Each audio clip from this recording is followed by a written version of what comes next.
बच्चों 100 शब्द प्रति मिनट गति का डिक्टेशन दे रहा हूँ। डिक्टेशन में जो आउटलाइन आ रही है उसको आप देखें किस तरीके से बनाई है मैंने। इसके पूर्व में बताना चाहूँगा, जो बच्चे रिपोर्टर की तैयारी कर रहे हैं और एडवांस फ्रेजेस की आउटलाइन लेना चाहते हैं पेड क्लास, तो वे मेरे से संपर्क कर सकते हैं 9414842949 पर। आपको आउटलाइन सब एक से एक बढ़िया मिलेगी और रिपोर्टर की परीक्षा या स्टेनोग्राफर की परीक्षा निश्चित रूप से इन आउटलाइन के प्रयोग से सफल होंगे। अब मैं आउटलाइन जो डिक्टेशन में आ रही है वो बता रहा हूँ। भारत सरकार ने पड़ोसी देश कोविड महामारी विश्व स्तर पर विश्व समुदाय, विशेष रूप से ताज़ा उदाहरण कोविशील्ड टीका लेने वाले माना जाएगा, तैयार किया गया है।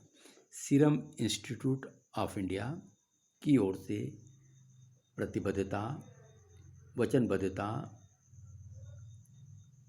विचित्र, हास्यास्पद ब्रिटेन किया जा रहा है। एस्ट्राजेनेका नस्लवाद के रूप में देखा जा रहा है। आनाकानी कर रहे हैं विभिन्न देशों की ओर से विश्व स्वास्थ्य संगठन। अब बच्चों में आपको डिक्टेशन दे रहा हूँ 100 शब्द प्रति मिनट गति का।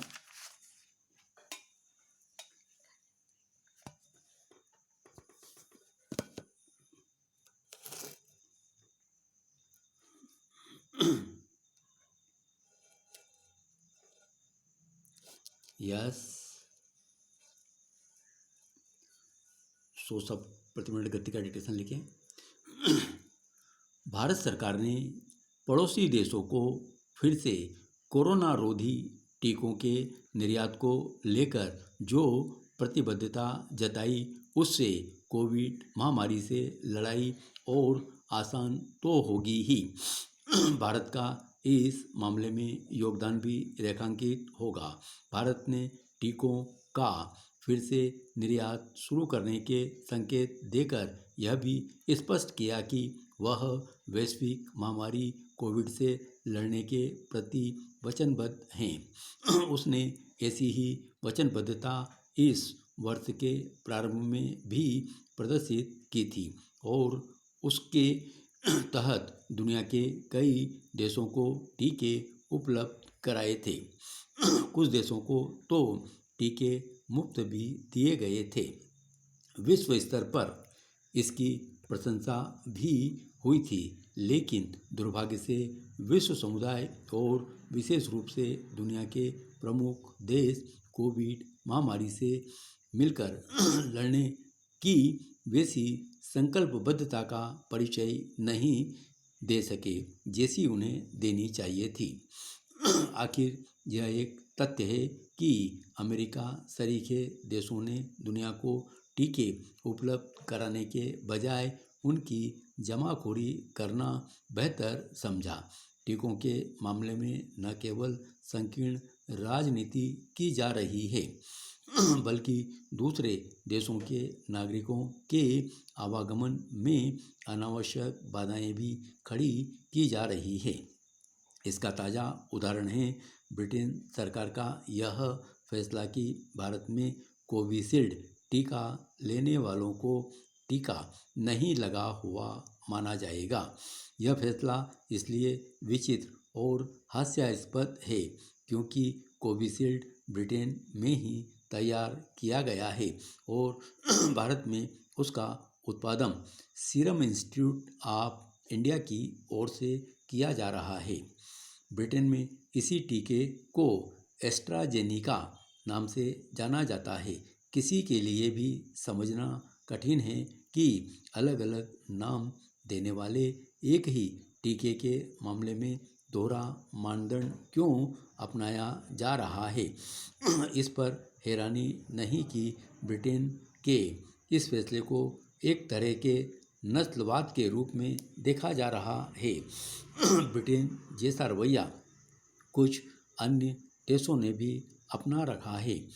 ऐसे देश दूसरे देशों के टीकों को मान्यता देने में आनाकानी कर रहे हैं, जब कोशिश इसकी होनी चाहिए कि कोई भी कोविड रोधी टीका लेने वालों के लिए आवागमन सुगम बनाया जाए, तब इसके ठीक विपरीत काम किया जा रहा है।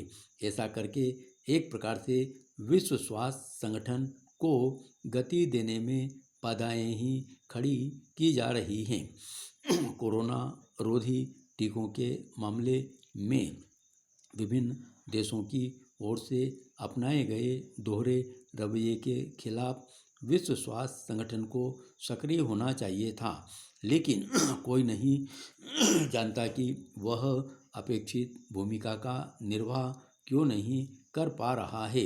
इससे खराब बात और कोई नहीं कि विश्व स्वास्थ्य संगठन ने न तो कोरोना वायरस की उत्पत्ति का पता लगाने में सक्रिय भूमिका हो पाया है और न ही टीकों के मामले में विभिन्न देशों के भेदभाव भरे रवैये को दूर करने में। एक बार आउटलाइन और देखें।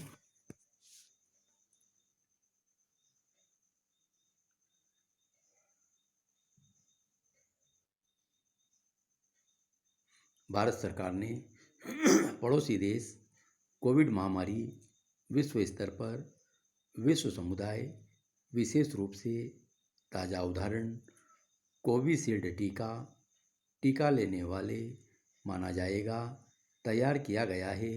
सीरम इंस्टीट्यूट ऑफ इंडिया की ओर से प्रतिबद्धता, वचनबद्धता विचित्र, हास्यास्पद ब्रिटेन किया जा रहा है। एस्ट्राजेनिका नस्लवाद के रूप में देखा जा रहा है। आनाकानी कर रहे हैं विभिन्न देशों की ओर से विश्व स्वास्थ्य संगठन। धन्यवाद।